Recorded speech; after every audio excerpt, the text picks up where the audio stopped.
참 많이들 오셨습니다. 잘 오셨습니다. 다른 데 한번 불러보겠습니다. 속리산 나와주세요. 속리산. 속리산. 예, 안녕하세요. 반갑습니다. 속리산. 예, 다음 경주 K호텔. 많이 오셨네. 예, 반갑습니다. 호남 대명 디저트. 예, 반갑습니다. 속리산에도 지금 일본 분이 계시고요. 속리산에 일본 분들 계시죠? 예, 반갑습니다. 오늘 제가 말씀드리려고 하는 것은 성공의 비법을 말씀드리려고 합니다. 근데 비법이라는 게 뭐 특별한 게 아니고 우리가 다 아는 건데 사실은 실천을 못한 것뿐이에요. 그런데 많은 분들이 이 애터미 사업을 스몰 비즈니스, 즉 사소한 사업이라고 생각하기 때문에 조그만 어려움에 직면해도 그만두는 수가 있습니다. 그런데요, 정말 이런 사업을 하다 보면, 특히 우리 사회에서 네트워크 마케팅을 하다 보면 별 이상한 이 자극을 받는 수가 많아요. 혹시 이놈이 사기꾼 아닌가? 인생 막간놈 아닌가? 그런데 그런 어떤 이 부당한 대우를 받는다거나 몰상식한 대우를 받을 때 그것이 화가 나서 그만두는 이유는 이 사업이 사소한 사업이라고 생각하기 때문에 그런 경우가 많다는 걸 발견합니다. 그런데 이 애터미 사업은요, 사소한 사업이 아닙니다. 빅 비즈니스예요. 은행에 지금 우리 이 리더들 중에도 은행에 지점장으로 계시다가 오신 분들이 있죠. 물어봤는데 시중에 대형 은행이라 하더라도 1억 이상의 연봉을 받는 임원이 그렇게 많지는 않답니다. 생각해 보니까 그래요. 더군다나 2억 이상의 연봉을 받는 임원은 그렇게 많지가 않습니다. 행장, 부행장, 뭐 전무 그 정도란 말이에요. 거대한 이 은행 조직인데. 그런데 벌써 우리 애터미 사업에서 2억 이상이 한 50명 되거든요. 1억 이상은 100명 이상이 됩니다. 그러면 이게 빅 비즈니스예요. 그러면 빅 비즈니스라고 생각하면은 사소한 어려움이라든가 그 다음에 이 자존심 손상 같은 것은 참아낼 수 있어야 됩니다. 이게 만약에 사소한 어려움이라면은 그럼 그만둬야 되죠. 이 사소한 비즈니스라면은. 그러나 결코 사소한 비즈니스가 아닙니다. 그리고 현재 지금 매월 등록하는 회원 수가 한 8만 명 됩니다. 그러니까 얼마나 많은 사람에게 일자리와 소득 창출을 도와주고 있는지, 이게 빅 비즈니스, 다시 말하면 사회 안정망하고도 깊은 관계가 있습니다. 자, 오늘 제가 이 말씀드리려고 하는 것은 성공의 비법입니다. 비법인데, 야, 이거 아주 엄청난 비법인가 보다. 그런데 엄청난 비법은 아니고 코끼리 냉장고에 넣는 비법이에요. 코끼리를 냉장고에 넣는데 어떻게 넣습니까? 단 3단계면 끝나죠. 냉장고 문을 연다, 코끼리를 넣는다, 냉장고 문을 닫는다. 그럼 끝나잖아요. 그런데 코끼리가 어떻게 냉장고에 들어가? 그 사고방식 때문에 안 되거든요. 냉장고를 코끼리가 넣을 수 있도록 크게 만들면 되잖아요. 매우 심플한데 그걸 자기의 고정관념을 가지고 안 된다고 생각하거든. 됩니다. 돼요. 그러면 가능하다고 얘기를 해준 게 이게 암시가 되는 거예요. 서제스천이 되는 거예요. 다시 말하면 긍정적인 암시를 요가 선생님으로부터 받은 거예요. 그런데 긍정적인 암시를 받았다는 것만으로 성공할 수는 없어요. 그것을 소위 자기 암시화해야 된다고 합니다. 자기 암시화. 다시 말하면 나는 할 수 있다는 것을 자기 잠재의식 속에 스스로 집어넣는 것을 자기 암시라고 그럽니다. 오토 서제스천이라고 그래요. 그렇게 되는 경우 우리의 몸은 성공 메커니즘을 작용시켜서 성공할 수 있다고 전문가들은 이야기합니다. 그러니까 나는 성공할 수 있다. 이걸 한 번만 생각하는 것이 아니고 누구에겐가 스폰서나 또는 누구에겐가 성공할 수 있습니다 라고 했을 때 그걸 자기가 긍정적으로 받아들이고 자기 암시화시켜서 자기 잠재의식 속에 집어넣으면 그 사람은 반드시 성공하게 되어 있다. 이 사람은 폴 마이어라는 사람입니다. 폴 마이어인데 지금 미국의 100대 부자 중에 한 사람이고 기업을 거느리고 있는 게 40여 개가 넘습니다. 금융부터 시작해서. 그런데 이 폴 마이어가 주목을 받는 것은 이 사람이 돈이 많기 때문이 아니고 이 사람은 학력이 고등학교 졸업입니다. 거기다가 키가 작아요. 키가 작아. 그래서 미국에서는 월세를 내죠. 렌트를 낼 돈이 없어서 쫓겨나서 노숙자가 된 사람이에요. 그런데 어느 날 길거리에 자빠져 자고 있는데 벤츠가 지나간 거예요. 벤츠가. 그래서 깜빡 놀랐어요. 아니 어떤 놈은 세상에 태어나서 길거리에 자빠져 자고 어떤 놈은 벤츠 타고 다니고 나라고 벤츠 타지 말라는 법이 있느냐 하는 생각이 든 거예요. 뭐가 바뀐 거예요? 생각이 바뀐 거예요. 관점이 바뀐 거예요. 지금까지는 부정적인 생각에서 긍정적인 생각으로 바뀌어버린 거예요. 그러면 자기도 벤츠를 타려면 돈을 벌어야 되는데 지금 노숙자 신세인데 어디다가 투자해서 돈을 벌 데가 없어. 그런데 미국은 뭐가 많냐면요, 보험회사가 굉장히 많아요. 국가보험이 없죠. 개인보험이기 때문에 보험회사가 많아요. 그래서 우리처럼 네트워크 마케팅처럼 보험회사에 들어가면 투자를 안 하고도 돈을 벌 수 있어요. 보험 외판원이 되니까, 영업사원이 되니까. 그런데 보험회사를 찾아다닌 데마다 낙방. 왜냐하면은 학력도 없는 데다가 키도 작은 데다가 결정적인 것은 이 사람이 말더듬이에요. 말더듬이. 그래서 57번째까지 거절을 당했어요. 58번째에 오케이를 했어요. 거기 들어간 거예요. 그런데 이 사람은 생각이, 폴 마이어는 생각이 부정적인 것에서 긍정적으로 바뀌었기 때문에 거절을 당하면서도 당당했어요. 인사부장님한테 부장님은 지금 세계 최고의 보험 세일즈맨을 쫓아내고 있는 중입니다. 곧 후회하실 겁니다. 이렇게. 근데 그 말은 누구에게 하는 거냐면 자기에게 하는 거예요. 그렇죠? 지금 쫓아내는 보험회사의 인사부장이 이놈이 이게 말더듬이고 키도 작은 데다가 그 말 듣겠어요? 자기에게 하는 소리. 나는 세계 최고의 보험 세일즈맨이 되겠다. 그래서 58번째 회사에 들어가서 단 1년 만에 기네스북에 오르는 보험 세일즈왕이 돼버립니다. 왜? 자기는 할 수 있다고 믿었기 때문에. 삶의 질을 변화시키기에 필요한 첫 번째는 난 반드시 내가 원하는 대로 살 수 있고 그렇게 되도록 할 수 있다는 신념, 페이스 또는 빌리프, 신념이야. 나는 반드시 성공할 수 있다. 요 신념밖에는 없다. 결론은 요거 하나예요. Attitude is everything. 마음 자세, 정신 자세가 전부다예요. 내가 성공하겠다는 정신 자세, attitude, 태도, 이것이 전부다. 나쁜 태도는 펑크난 타이어와 같다. 만일 당신이 그걸 갈아 끼우지 않는다면 당신은 결코 아무 데도 갈 수 없다. 어떤 태도가 나쁜 태도입니까? 부정적인 태도, 부정적인 생각, 핑계, 게으름, 나무 탓, 이게 나쁜 태도예요. 나무 탓하고 부정적인 생각을 하면 기분은 좋을지 모르지만은 자기가 개선되는 게 아무것도 없어요. 아무것도 없어. 자, 승리하는 자는 포기하지 않고 포기하는 자는 승리하지 못한다. 이건 빈스 롬바르디라고 하는 미국 프로 풋볼의 아주 전설적인 인물이고 그 풋볼 우승급 자체가 빈스 롬바르디컵이에요. 템파베이라고 하는 아주 꼴찌 팀을 맡아가지고 이 슈퍼볼에 6번을 진출시켜서 우승한 전설적인 감독입니다. 이분이 항상 생각하는 게 패배를 생각하지 마라. 패배를 생각하는 순간 이길 수 없다. 에리카 종이라고 하는 미국의 유명한 여우 작가지요. 아무런 위험을 감수하지 않는다면 더 큰 위험에 직면하게 될 것이다. 다시 말하면 우리가 비즈니스를 한다는 것은 어떤 위험에 직면합니다. 물론 거대한 금액을 투자해서 망할 수도 있다는 그 위험 말고 네트워크 사업을 하는데도 누군가가 나를 자존심을 건든다든가 기분 나쁘게 하는 위험에 직면할 수 있어요. 그런 걸 감수하지 않으면 더 큰 위험에 직면하게 될 것이다. 다시 말하면 장수시대의 경제적인 어려움에 직면할 수가 있습니다. 조금도 위험을 감수하지 않는 것이 인생에서 가장 위험한 일이라고 나는 생각한다. 오프라 윈프리. 자, 위대한 업적은 대개 커다란 위험을 감수한 결과이다. 그러니까 현대인들만 이렇게 생각하는 것이 아니라 지금부터 약 2500년 전에 히랍의 역사학자도 그 당시에도 큰 일을 이루기 위해서는 어느 정도의 위험을 감수해야 된다는 것을 말하고 있습니다. 헨리 포드.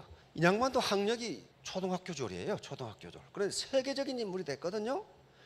자, 당신이 할 수 있다고 생각은 할 수 없다고 생각은 당신이 옳다. 이 말은 굉장히 유명하고, 그 다음에 지금 성공 철학자들이나 자기개발 전문가들이 공통적으로 하고 있는 말이 이 말입니다. 자, 배움을 멈춘 사람은 그가 70세, 20세든 80세든 늙은 사람이다. 누구든지 배움을 계속하는 사람은 젊은 사람이다. 인생에 있어서 가장 중요한 것은 마음을 젊게 유지하는 것이다. It's never too late.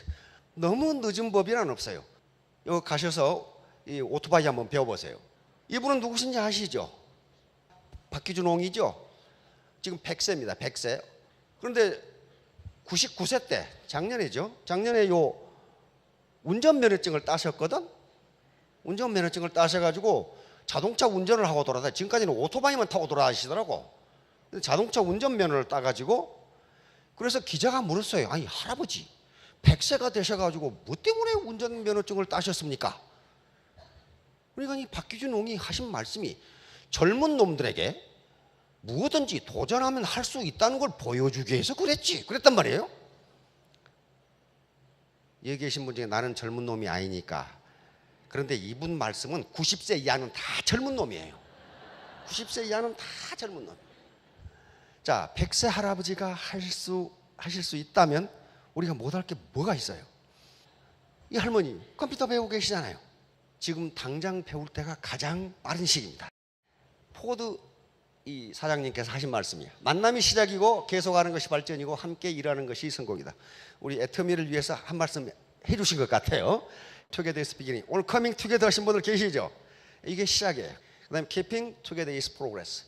그만두지 않고 keeping together, 계속 함께 하는 것이 발전이고 progress. 그리고 working together is success. 같이 일하는 것이 성공이다. 이 애터미 사업은요, 혼자는 절대로 성공 못합니다.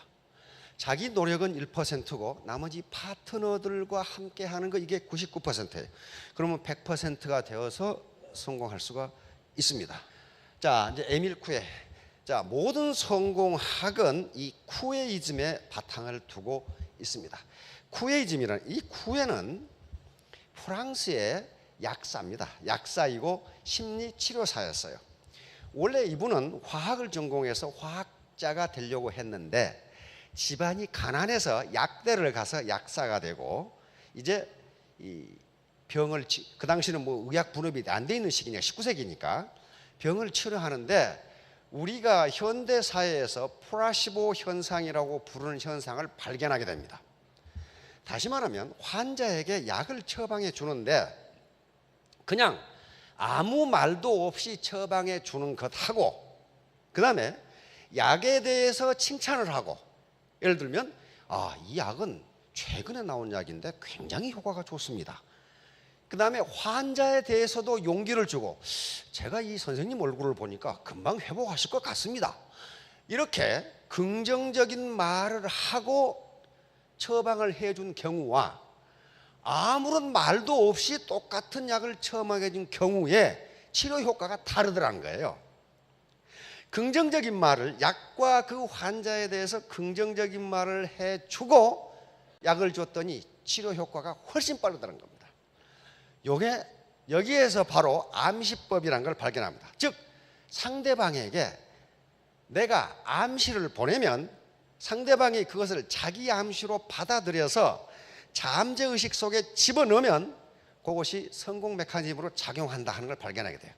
에밀 쿠에는 그 당시 프랑스의 낭시 의과대학의 리에보라는 교수와 베른하임이라고 하는 교수 밑에서 이 암시치료법을 배우게 됩니다. 거기에서 이 두 교수도 암시치료법, 다시 말하면 긍정적인 암시를 주었을 때 병의 치료가 훨씬 잘 된다는 사실을 발견하게 돼요. 그래서 저서가 나오고 유럽의 센세이션을 일으킵니다. 그런데 많은 학자들은 자기에 대해서도 암시를 주라고 이야기합니다. 다시 말하면 오늘 여기 오신 여성분들은 저녁에 당장 거울을 보시고 나는 어떻게 저렇게 이쁘게 생겼을까, 그렇게 이야기하라는 거예요. 어떻게 이렇게 이쁘게 생겼을까. 남자분들은 마찬가지로 나는 보면 볼수록 이게 매력적인 사나이야, 이런 식으로 생각하라는 거예요. 다시 말하면 고양이가 거울을 보고 자기를 사자라고 생각하면 사자가 된다는 거예요. 그래서 많은 현자들이 명언을 해놓은 것 중에 어떤 말들이 많이 있냐면요, 그 여자는 지금 예쁘지가 않다. 그러나 누군가가 그 여자한테 예쁘다고 해줬더라면 그 여자는 지금 예쁠 것이다. 그 말이 있어요. 한번 해보세요. 그 손해가 하나도 없어요. 그 뭐 돈 들여서 합니까? 그 뭐 용을 써야 됩니까? 그런데 사람들은 돈을 들이고 힘든 것은 믿어요. 근데 돈도 안 들이고 힘이 안 든 건 잘 안 믿어.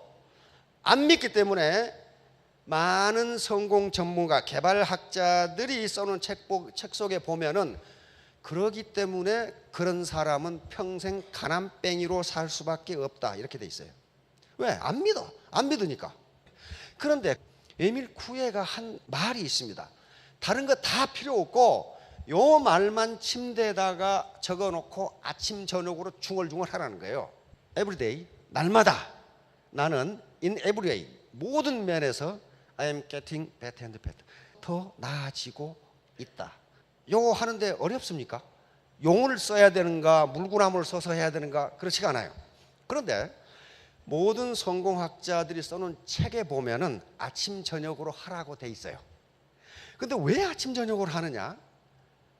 자기 의지가 강할 때는 요걸 우습게 보고 받아들이지 않는다는 거예요.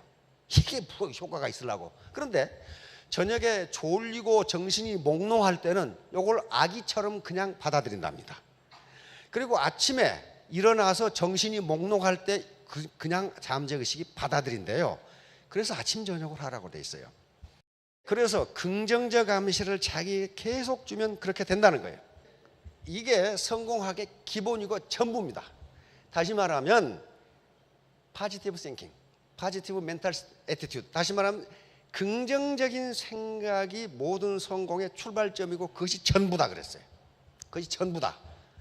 왜냐하면 무슨 테크닉 같은 경우는, 테크닉은 자기가 성공하겠다고 하는 강렬한 마음만 있으면 그냥 개발된다는 거예요. 테크닉이 중요한 게 아니라는 거예요.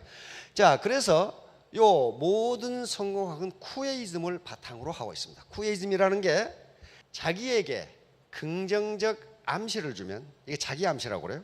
그것이 잠재의식 속에 입력이 돼서 우리 잠재의식은 그것을 성공 메커니즘으로 작동시킨다. 요 개념이에요. 이런 분들의 책이 전부 다 자기 암시로 되어 있어요. 자기 암시와 긍정적 생각, 그렇게 되어 있어요. 예, 요런 책들입니다. 요런 책들이에요. 요런 책들인데 긍정적 생각, 성공하겠다는 마음, 요것이 성공의 출발점이다. 이렇게 되어 있어요. 그래 놓고 그러면 어떻게 할 것인가? 나는 성공한다는 것을 당신의 잠재의식 속에 집어넣어라. 그렇게 돼 있어요.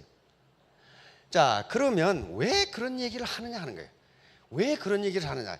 이 사람들이 무슨 선동하기 위해서 그런 것이 아니고 정신분석학에서 나온 이야기입니다.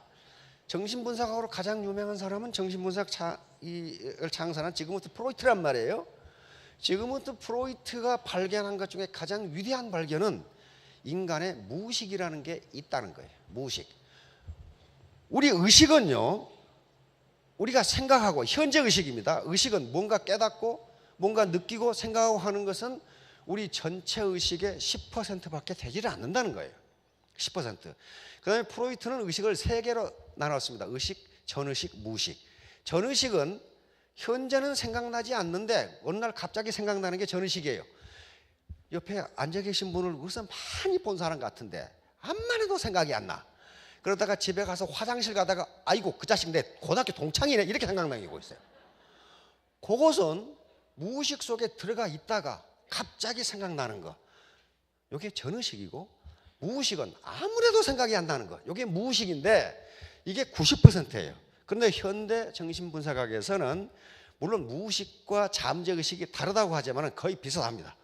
의식과 잠재의식 이렇게 나눠버려요. 그러면 문제는 이제 요게 의식은 10%고 빙산이죠. 잠재의식이 90%예요. 자기 개발세를 본다는 건 뭘 하냐면은 잠재력을 개발한다. 그런 말 많이 하시잖아요. 잠재력.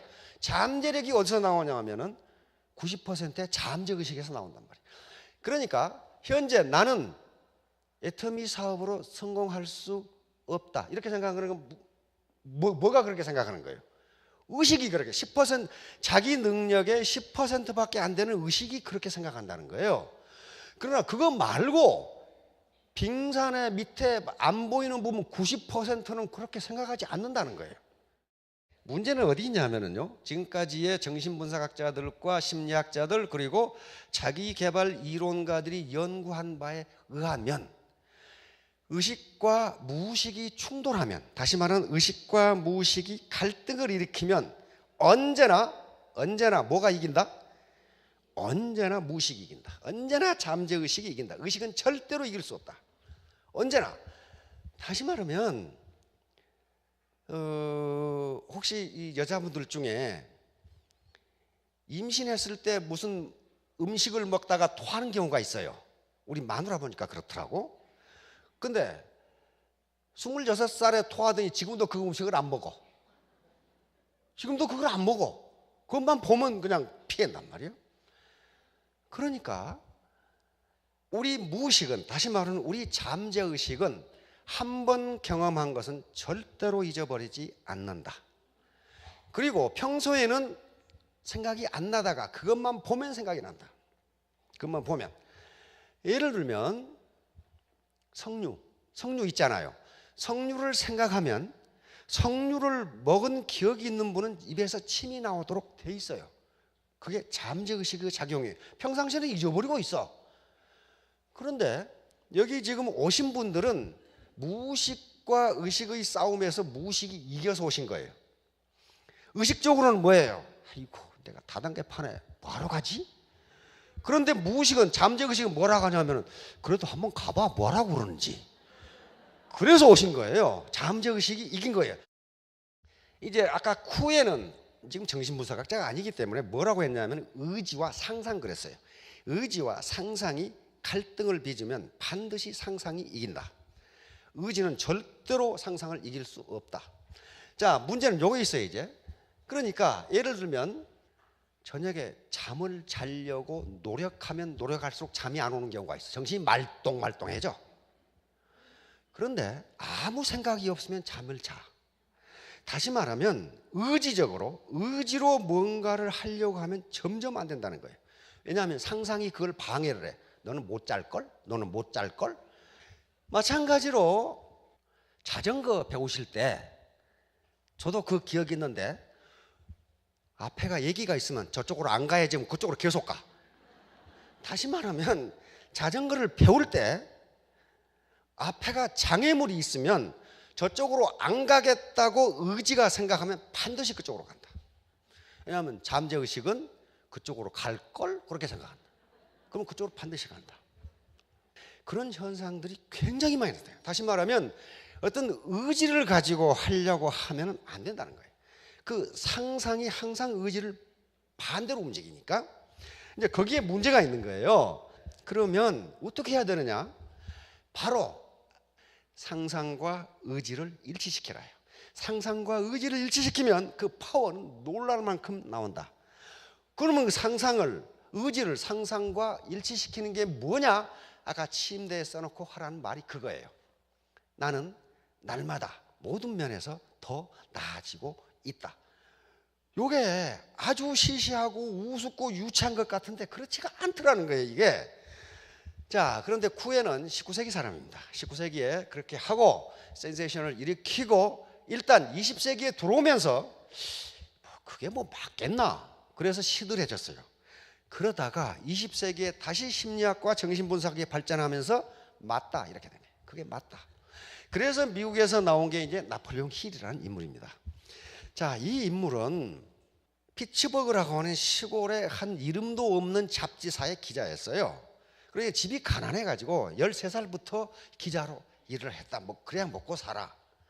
그런데 이 사람이 25살 때 미국의 그 당시에 막 19세기 초, 19세기 말 20세기 초에 막 산업이 일어날 때 성공한 사람들, 아주 크게 성공한 사람들의 인터뷰 기사를 시리즈로 실어야 되겠다라고 생각을 하고 가장 먼저 점을 찍은 게 앤드류 카네기라고 하는 인물입니다. 앤드류 카네기가 피츠버그에 살았으니까 철강 왕이죠. 그 당시 세계에서 제일 부자였어요. 그리고 미국에서 가장 영향력이 큰 사람이었습니다. 그런데 이 사람에게 전화를 했더니 이 애송이 25살 먹은 시골 잡지사의 기자에게 앤드류 카네기가 선뜻 응해줬어요. 그리고 자기 별장으로 이 사나이를 불러가지고 무려 3일간 인터뷰에 응해줬어요. 근데 여기서 카네기가 한 말이 무엇이냐면은 성공에는 법칙이 있다. 이 법칙만 따르면 누구든지 성공할 수 있다. 그런데 이 성공의 법칙은 어렵지도 않고 힘들지도 않다. 내가 너에게 507명의 미국의 저명 인사들을 적어줄 테니 이분들하고 면담을 해서 인터뷰를 해서 성공 법칙을 확인해 봐라. 그리고 그것을 책으로 써서 전 세계인들에게, 인류에게 모두 성공할 수 있도록 주어라 그랬단 말이에요. 근데 그 기간이 20년이었어요. 20년 내에 해라. 자, 그런데 앤드류 카네기는 나폴레옹 힐에게 그렇게 말하면서 나는 너에게 돈을 한 푼도 줄 수 없다. 20년간 그 일을 하라고 시키면서 돈을 안 주겠다는 거예요. 왜 그랬냐 하면 나는 너에게 성공의 법칙을 가르쳐 주었고 그 분야의 대가들을 소개해 줬는데 네가 스스로 성공하면 될 거 아니냐. 맞는 말 아니에요? 그래서 그렇게 했어요. 자, 그런데 20년 후에 1927년에 카네기는 이미 9년 전에 죽고 없는데 나폴레옹 힐은 카네기하고 약속을 지켰습니다. 딱 20년 만에 성공의 법칙, The Law of Success라는 책을 딱 펴내요. 거기에 모든 성공의 법칙이 다 들어가 있어요. 이걸 보통 사람들이 읽고 성공하려면 읽기가 힘들다는 거예요. 그래서 그것을 9년 동안 다시 핵심만 뽑아내서 1937년에 책을 다시 펴냅니다. 그게 Think and Grow Rich라는 책이에요. 우리나라에 지금 번역돼 나와 있어요. 근데 이 책의 제목이 모든 걸 다 말해줘요. Think, 생각하라. 그러면 부자가 되리라. 그러니까 네가 부자가 되겠다고 생각하면 부자가 된다. 꼭 코끼리 냉장고에 집어넣는 거랑 똑같아요. 이게 이 책의 전부예요. 자, 인간이 생각하고 믿을 수 있는 것이라면 무엇이든지 성취할 수 있다. 이건 쿠에가 똑같은 말을 했어요. 쿠에가 당신이 합리적인 범위 내에서 생각하는 것은 무엇이든지 다 이루어진다. 그걸 그대로 받아들인 거예요. 자, 이렇게 되니까 이제 이 사회학자, 미국의 학자들이 나폴레옹 힐의 성공학은 쿠에의 정신을 그대로 받은 것이다. 그래서 이코노믹 쿠에이즘 그랬어요. 쿠에는 원래 약사니까 질병을 치료하기 위해서 긍정적 암시법을 썼는데 이것을 나폴레옹 힐이 받아들여서 부자가 되는 것. 다시 말하면 경제에 적용시킨 게 나폴레옹 힐의 성공 철학이에요. 자, 그러면 여기 나폴레옹 힐의 성공 철학 중에 핵심은 뭐라고 돼 있냐면요, 부자가 되겠다고 생각하라. 그렇게 돼 있어요. 문제는 부자가 되겠다고 생각 않는 사람이 있느냐 그런 말이에요. 있느냐? 어디 가난뱅이로 살고 싶은 분 한번 손 들어보세요. 이거 한 분도 없잖아요. 다 부자가 되고 싶어요. 그런데 어떻게 되느냐 하는 문제. 어떻게 되느냐? 그게 바로 자기 암시입니다. 이게 그 젊은 분들 결혼해가지고 마누라한테 구박 맞는 것 하나가 어째서 당신 끓인 된장국은 우리 엄마가 끓인 것하고 맛이 다르지? 요거예요. 요거라고. 왜 그러냐 하면은요, 모든 우리의 엄마가 끓여준 된장국은 계속 자기에게 어떤 자극을, 임팔스를 주는 거예요. 생각에 자극을 줘요. 그렇게 되면 그게 자기 암시인데 엄마가 된장국으로 나에게 암시를 주면 그것이 반복적으로 주면은 잠재의식 속에 들어간답니다. 그리고 잠재의식은 그 맛만 기억을 해. 그 맛만. 마누라가 아무리 인류 요리사라도 맛이 없는 거예요. 왜냐하면 자기가 지금까지 암시받은 것하고는 다르거든요, 이게.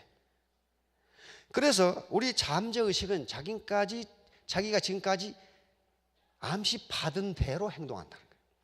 예를 들면 옛날에 시집살이 도가게 해보신 분 혹시 계시나? 좀 요즘 안 계실 텐데 옛날에 시집살이를 도가게 한 며느리가 시집살이를 도가게 시킨답니다. 나는 안 그래야지. 그것은 의지고 잠재의식 속에는 계속 독한 시집살이가 들어가는 거예요. 그러면 나중에 나오는 것은 나는 안 그래야지 그러면 더 독하게 되는 거예요. 그렇게 무서워 잠재의식은. 그래서 나는 부자가 되어야겠다라고 하는 생각을 한 번으로는 되지 않는다 그랬어요. 자, 요걸 앤드류 카네기가 가르쳐 준 거예요. 이렇게 하면 반드시 부자가 된다. 자, 뭐라고 그랬어요? 벌고 싶은 돈의 액수를 명확하게 적어라. 월 1만 달러, 월 1,000만 원 이렇게 적어라. 카네기도 단순히 부자가 되겠다는 것만으로는 절대로 부자가 안 된다 그랬어요. 네가 한 달에 벌고 싶은 금액을 정확하게 적어라. 두 번째, 그러면 뭘 해서 벌래? 뭘 해야 될 거 아니에요. 카네기나 나폴레옹 힐은 원하기만 하면 부자가 된다 그런 말을 안 합니다. 뭘 해서 벌래? 다시 말하면 세상에 공짜는 없다예요. 예를 들면 이것은 두 가지를 의미합니다. 구멍가게를 해서는요 절대로 월 1,000만 원 못 봅니다. 그러면 1,000만 원을 할 수 있는 뭔가 직업을 찾으라는 거예요. 그 다음에 거기에 그 시간을 투자하라는 개념이에요. 이게. 그 다음에 세 번째는 언제까지 그렇게 할래? 기한을 반드시 정해라. 기한이 없는 것은 목표가 아니다. 그렇게 돼요. 그래 놓고 네 번째는 그러면 일정 계획 날마다 그러면 어떻게 그걸 할래? 그런데 나폴레옹 힐과 앤드류 카네기는 뭐라고 했냐면은 정확한 계획이 수립되지 않았더라도 당장 행동에 옮겨라. 그렇게 돼 있어요. 당장 행동에 옮겨라. 그 다음에 다섯 번째는 그것을 종이에 적어라 그랬어요. 나는 2017년 5월 31일까지 월천댁 이렇게 적으라는 거예요. 월천남 이렇게 적으라는 거예요. 그래 놓고 매일 아침 저녁 반복해서 읽어라. 그런데 여섯 번째가 아무것도 아닌 것 같은데 여섯 번째가 제일 중요하다 그래 놨어요. 왜? 요 앞에 것은 자기가 의지로 생각하는 것이고 여섯 번째 요것을 하지 않으면 잠재의식 속에 들어가지가 않는다는 거예요. 그러면 금방 하다 그만둔다는 겁니다. 그래서 카네기나 나폴레옹 힐은 이 여섯 번째가 가장 중요하다. 그래서 자기 암시를 통해서 긍정적 자기 암시죠. 나는 2017년 5월 31일까지 월천댁이 된다. 나폴레옹 힐이 이게 아무것도 아닌 것 같고 우스운 것 같은데 모든 백만장자들은 이렇게 했다. 그렇게 나옵니다. 자, 짐 캐리 아시죠? 그 미국의 코미디언 있잖아요. 요 짐 캐리는 캐나다 출신의 미국 코미디언입니다. 그런데 집이 너무 가난해서 이 정크야드, 그러니까 저 이 폐차장에서 잠을 자면서 렌트를 낼 돈이 없으니까 하루에 맥도날드 햄버거 하나 가지고 세 끼를 때웠다고 합니다. 이런 짐 캐리가 항상 자기 수첩 속에다는 $10,000,000짜리 수표를 지니고 다녔어요. $10,000,000면 얼마입니까? 100억. 100억짜리 수표를 항상 지갑 속에 가지고 다녔어요. 진짜 수표가 아니고 가짜로 만들어가지고 뭐 때문에 그러냐면 나는 한 번 출연에 개런티 1,000,000불을 받는 코미디언이 되겠다. 근데 그걸 수첩에다가 가짜 수표를 만들어가지고 다닌다는 건 뭡니까?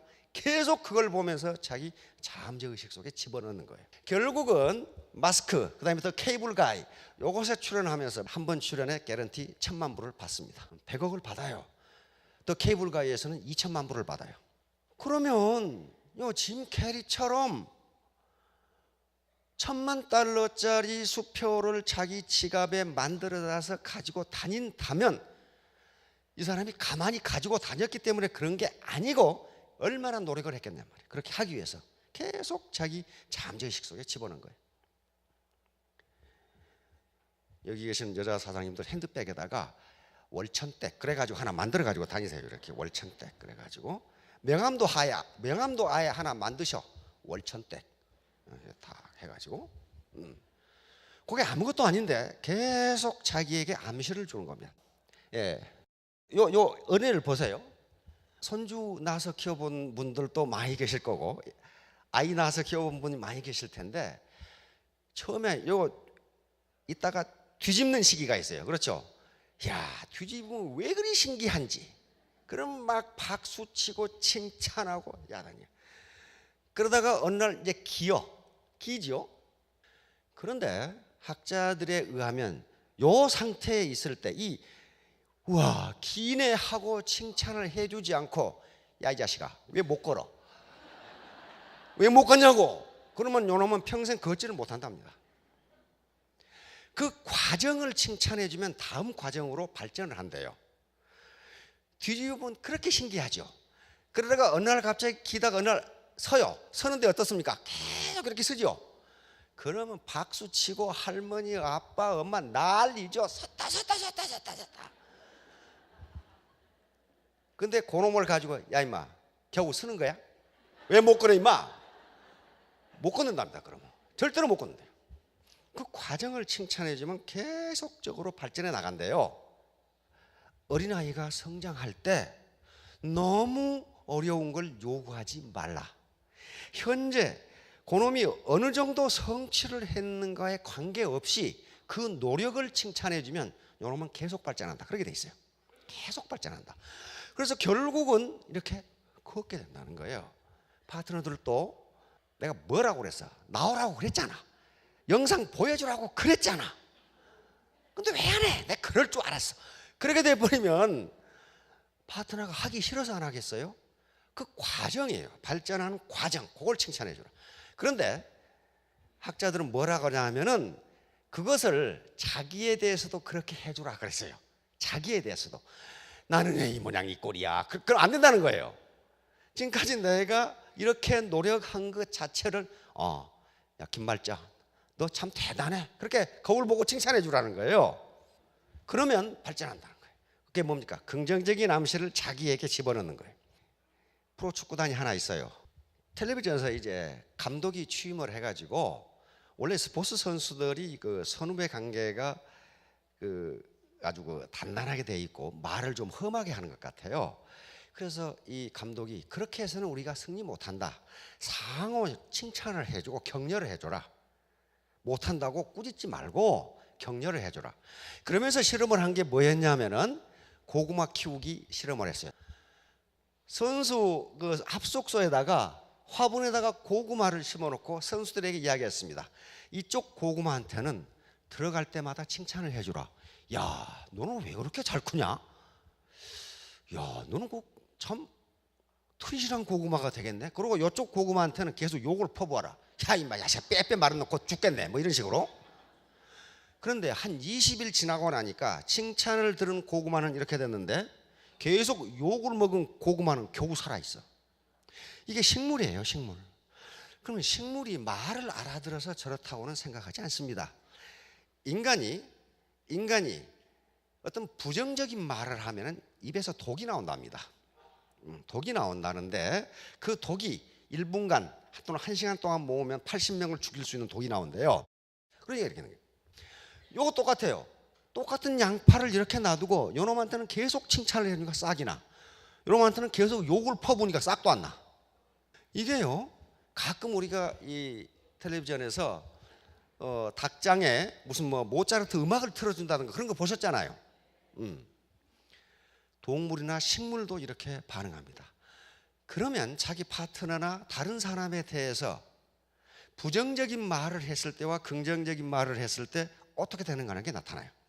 이것을 자기에게 하라는 거예요. 자기에게 남한테만 그렇게 하지 말고 자기가 자기를 칭찬하는 거예요. 이게 셀프 이미지입니다. 셀프 이미지, 자아 이미지. 왜냐하면은 내가 나를 인식하고 있는 것은 10%밖에 안 되니까. 의식의 세계, 무의식의 세계, 다시 말하면 잠재의식이 90%인데 거기서 어떤 잠재력이 나올지를 모르는데 자기가 생각하는 것으로 자기를 평가해버리면 안 된다는 거예요. 그래서 말에도 기가 있는데 부정적인 말을 했을 때 가장 먼저 듣는 건 누구예요? 나야, 나. 나는 내가 속으로 한 말까지 다 들어. 저 때려 죽일 놈. 그러면 내가 먼저 듣는단 말이야. 말은 못하지만은 그런 경우에 부정적인 암시, 자기 암시가 되면서 자음적 속에 들어가 버린다. 자, 학습된 무기력. 이제 지금부터 프로이트의 이 정신분석학에서 나온 심리학은 전부 다 어떤 거였냐 하면은 인간의 부정적인 측면을 연구했어요. 인간은 왜 정신병에 걸리는가? 인간은 왜 우울증에 걸리는가? 그럼 부정적인 측면을 가지고 인간을 분석했습니다.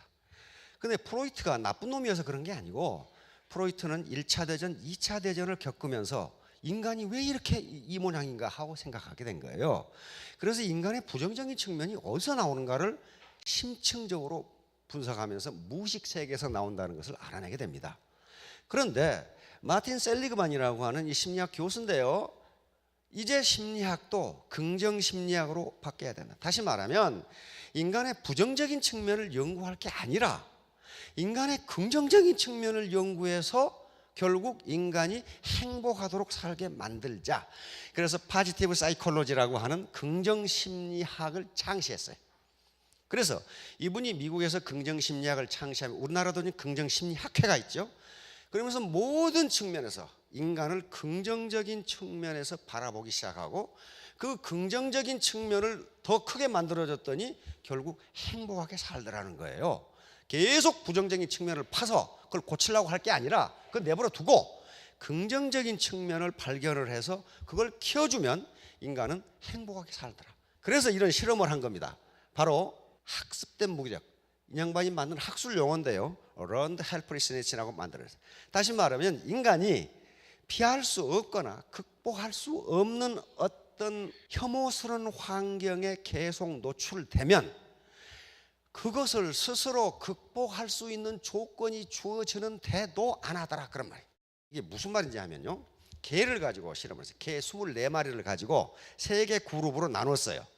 그래서 이쪽 8마리예요. 이렇게 해가지고 요 개를 여기다가 이 체인버에다 박스에 넣어놓고 여기다가 전기를 가해.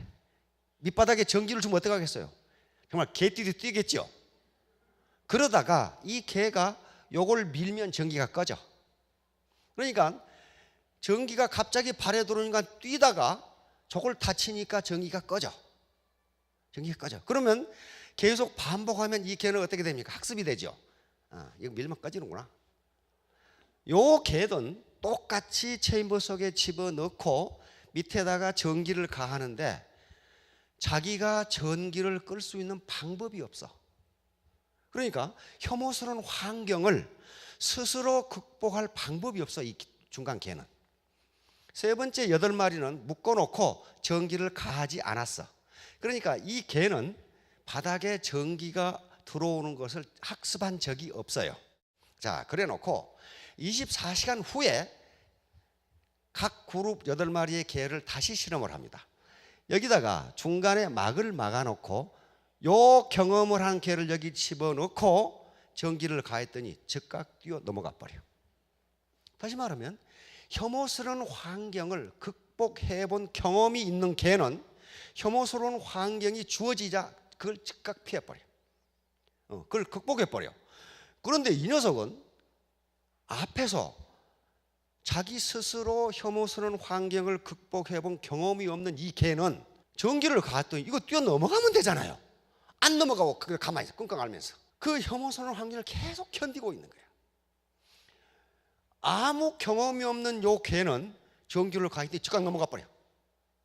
다시 말하면 자기가 노력해도 안 되는 환경을 반복적으로 경험했던 어떤 동물이나 인간은 그걸 극복할 수 있는 환경이 주어져도 안 하더라는 거예요. 이건 개를 대상으로 한 거예요. 그러면 사람은 어떤가? 사람을 가지고 또 실험을 했습니다. 대학생 A 그룹은 방에다 집어넣고 소음을 가하면 뭔가를 누르면 소음이 꺼지도록 그렇게 해놨고, 두 번째 그룹은 소음을 스스로 제거할 수 있는 방법이 없어. 세 번째 그룹은 소음 경험을 안 하게 걔하고 똑같이 했어요. 그래 놓고 24시간 후에 저런 이 체인버, 이 뛰어 넘어갈 수 있는 셔틀 방에다가 세 그룹을 넣어놓고 했더니 자기 스스로 소음을 제거했던 대학생들은 소음이 들리니까 다른 방으로 가버려. 근데 자기 스스로 소음을 극복 못했던 두 번째 그룹은 계속 듣고 앉았어. 세 번째 그룹은 소음이 나자 바로 가버려. 자, 이걸 보고 인간도 똑같구나. 인간도 똑같구나. 그런데 그러면 이제 이렇게 되면 긍정심리학이 아니에요.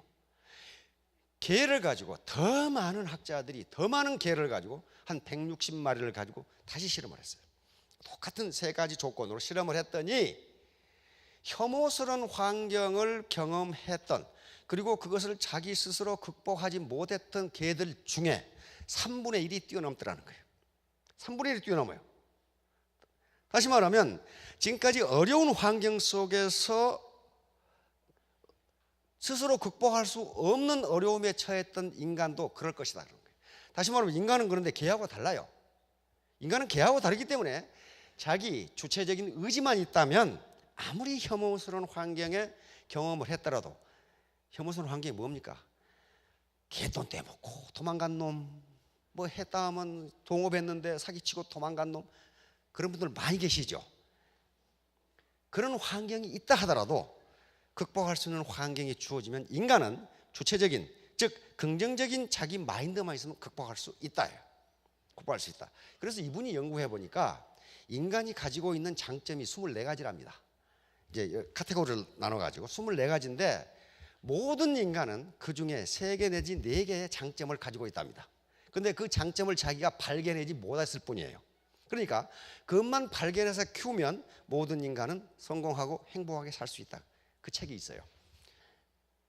이 코끼리 얘기는 그 폴 마이어 책에 나오는 얘기인데요. 이런 걸 많이 봤을 겁니다. 서커스단에 아주 덩치가 엄청나게 큰 코끼리가 요 조그만 쇠사슬에 묶여 있어요. 묶여 있는데 이거 발 이렇게 하면 끊어지는데 안 해. 안 한다고요. 그런데 폴 마이어의 설명에 의하면 어렸을 때 이렇게 묶여 놓으면 이걸 끊으려고 노력을 한답니다. 노력을 하는데 암만 노력을 해도 안 돼.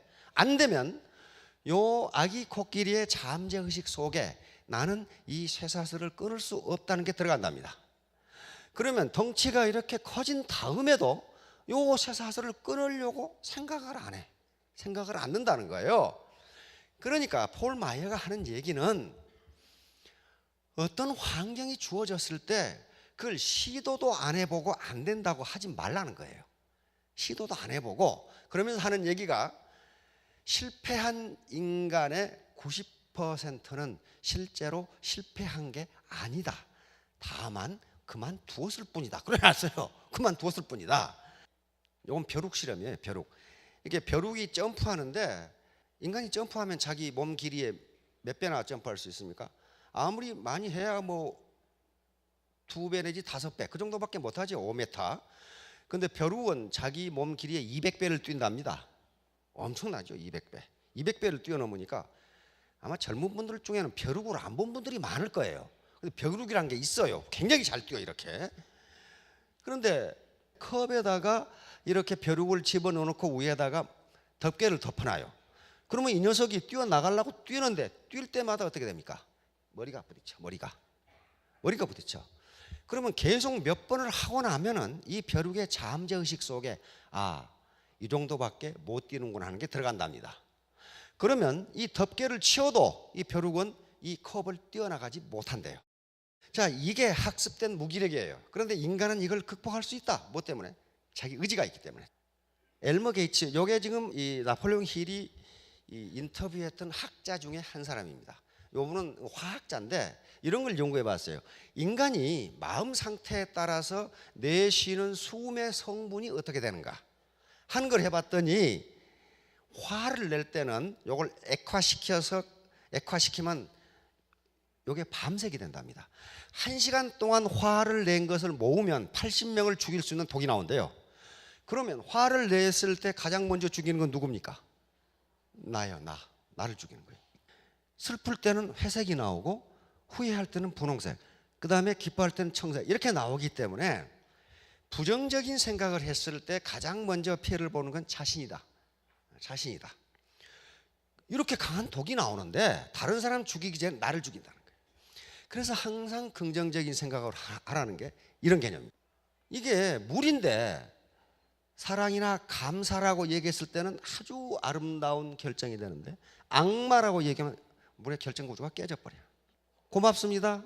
그라지에, 땅케, 메르시. 요건 물이 전부 다 무슨 외국어를 다 아는 게 아니고 이런 말을 했을 때 나오는 기와 그 다음에 부정적인 말을 했을 때 나오는 기가 다르다는 거예요. 기가 달라요. 그렇기 때문에 물의 결정 구조가 깨지는 거예요. 그러면 우리 인간의 몸의 몇 프로가 물이라 그래요? 70%가 물이에요. 그러면 다른 사람에게 부정적인 암시를 받았을 때 내 몸이 어떻게 되겠는가 하는 거예요. 굉장히 기분 나빠져. 그렇죠? 굉장히 기분 나빠져요. 그러면 다른 사람한테 뿐만 아니고 자기 스스로에게 긍정적인 말을 해주라는 거예요. 그러면 물의 결정 구조가 좋아지고 건강해진다는 거예요.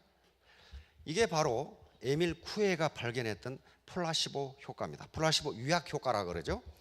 저건 2차 대전 때 미군에서 많이 썼습니다. 그리고 옛날 우리가 군대 생활할 때도 저거 많이 썼어요. 옛날 1970년대 같은 경우에 우리 병사들의 거의 절반이 농사꾼이었어요. 그리고 머슴도 많고 아주. 그런데 군의관실에 약이 없어.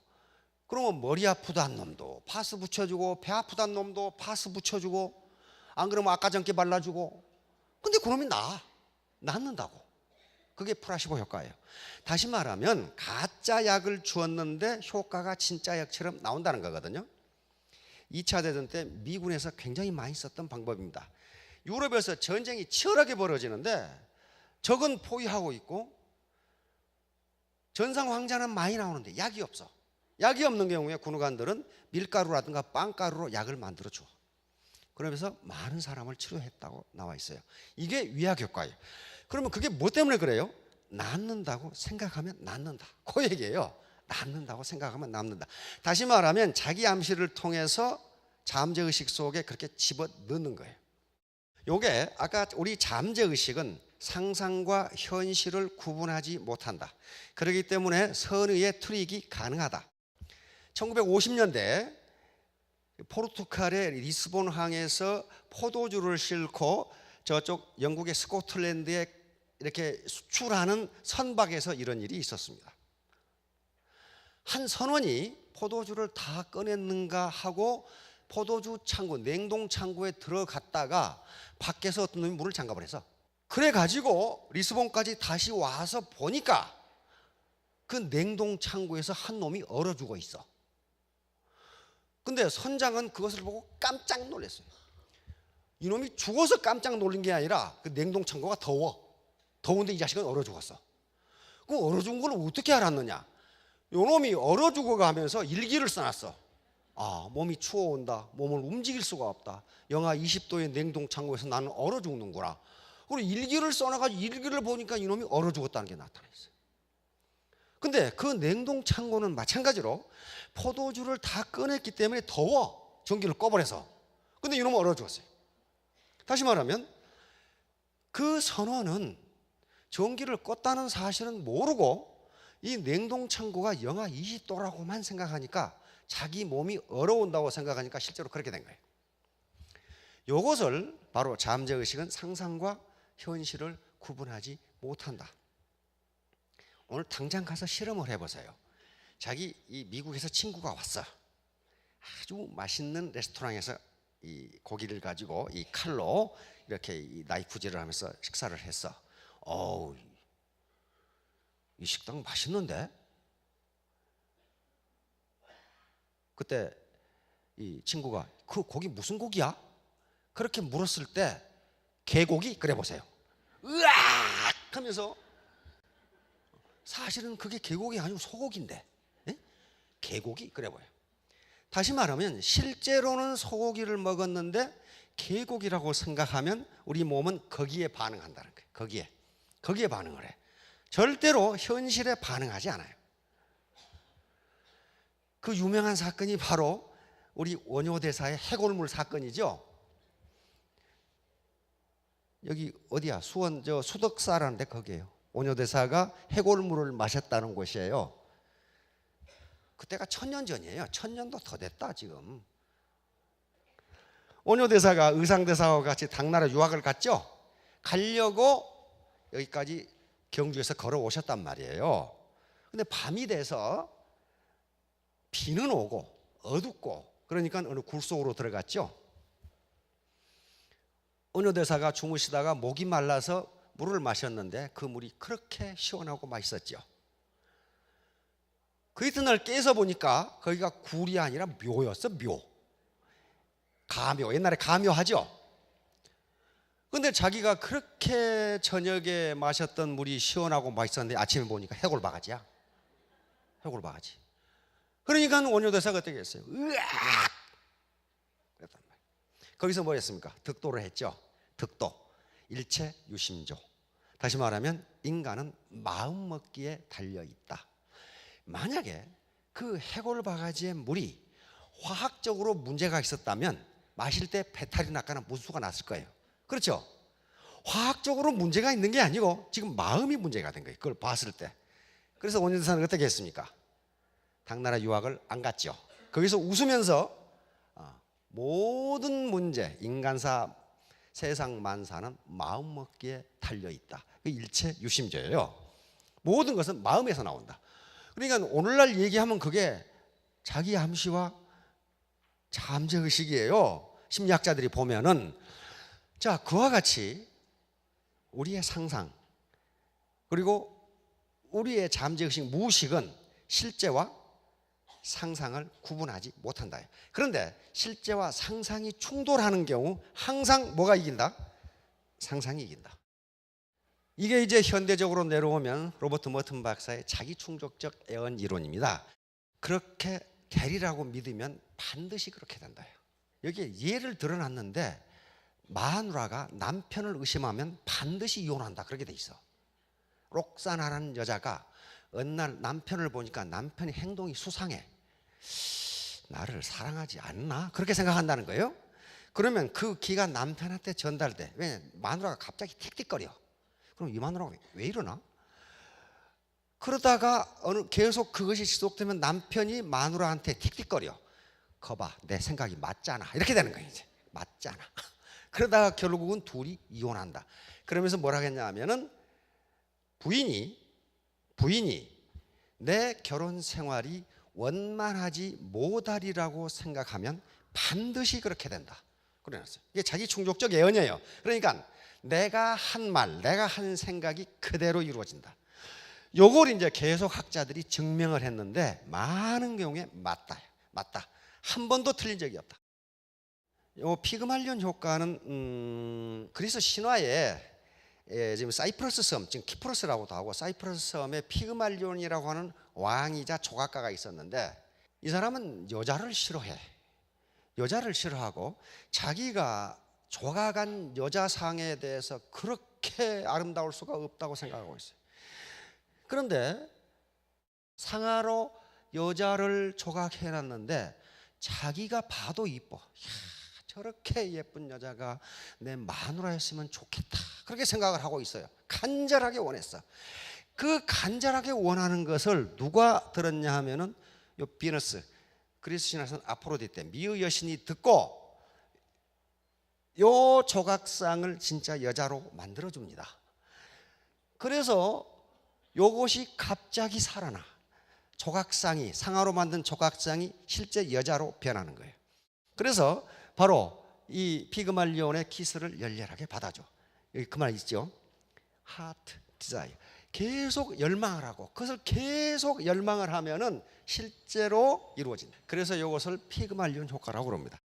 자, 결론을 맺도록 하겠습니다. 자, 결론은 재심합력. 우리 애터미의 모토가 재심합력입니다. 혼자는 절대 성공 못해요. 성공 못하는데 파트너와 스폰서가 서로 긍정적인 격려를 해주라는 거예요. 내 그럴 줄 알았어. 내 실패할 줄 알았어. 그렇게 하지 말고 그 과정 자체를 칭찬해 주면 계속 발전한다.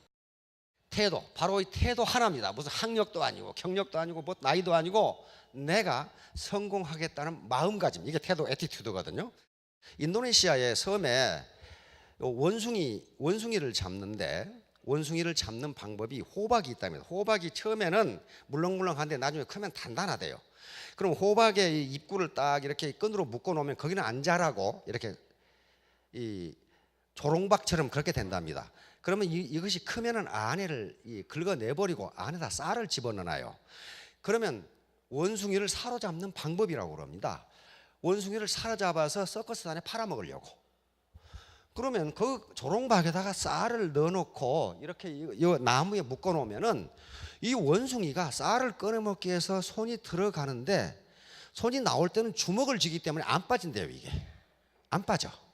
안 빠지니까 이걸 사로잡아서 서커스단에 팔아먹는답니다. 근데 이놈의 자식이 조롱박을 나무에서 떼내도 주먹을 안 펴고 조롱박을 들고 다닌대. 이렇게 이 쌀 한 주먹 때문에 자기의 모든 것을 잊어버린 거예요. 조그마한 걸 안 놓기 위해서 전체를 잃어버렸어. 그러니까 애터미 사업도 마찬가지입니다. 자기 어떤 자존심이라든가 피곤함 여러 가지 그런 것 때문에 작은 것을 놓지 않기 때문에 평생의 경제적 자유를 잃는 경우도 있습니다. 예, 바로 애티튜드, 태도. 이거 100점이죠. 영어 알파벳 순입니다. 그런데 여기에 자기 능력은 1%만 있으면 돼요. 나머지 99%는 파트너들하고 같이 합니다. 요 마음만 있으면 누구든지 3년 후, 5년 후에 월천댁, 오천댁이 될 수가 있습니다. R은 리치라고 할 수도 있고 레비뉴, 소득 또는 성공입니다. 이것은 멋있는 신사숙녀는 반드시 성공할 수 있다. 멋있는 사람은 성공할 수 있다. 자, 3년 뒤, 5년 뒤에 모두 성공하시기 바랍니다. 감사합니다.